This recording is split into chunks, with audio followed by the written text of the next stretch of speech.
right, this shit getting crazy. This TTRLA, man. This is the DA giving her opening statement on the YNW Melly case. Right at 172, Memorial Miramar is just about 1 mile north. So the distance between most major intersections in Broward County is 1 mile. So you're going to learn that from 160th to 172nd, 1 mile.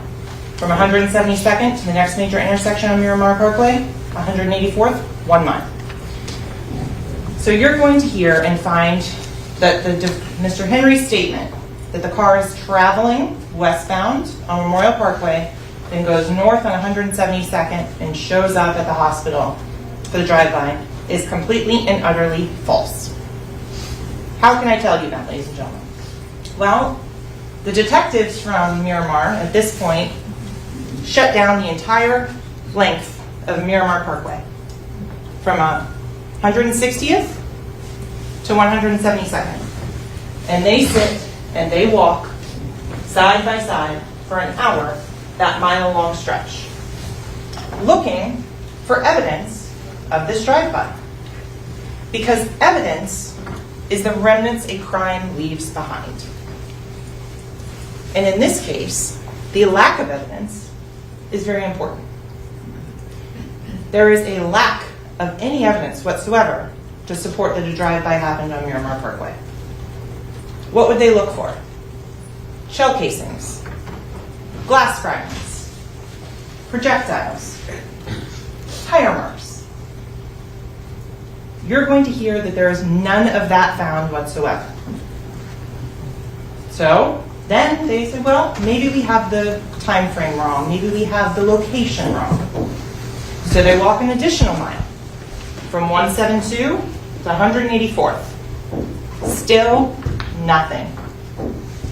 No broken glass, no projectiles, no fired casings. Detectives know they have a Jeep that they are looking at the Memorial Miramar Hospital that has 16 easily identifiable bullet defects, that has a broken out rear view window and 2 broken side windows on the passenger side. Things aren't adding up. So detectives work backwards. They are then able to determine that 805 Northeast 4th address, that it's a recording studio, and that the recording studio is equipped with cameras. And ladies and gentlemen, you're going to see footage from both inside and outside of that recording studio. You're going to learn that on the morning of the 26th at approximately 1 p.m., detectives went out to the recording studio to try and see if somebody had followed the victims, to find out how they knew where they were going to be to set up this drive-by. In the video, that is the first time detectives learned that there was actually 4 people in that gray Jeep, and that the defendant, Jamel Demons, is in the rear driver's side seat. So let me set the scene for you at the recording studio, because there's actually 8 young men there. You're going to hear they arrived at the recording studio, not much was getting done. They were tired. They left at 3:19, and they got into 2 vehicles.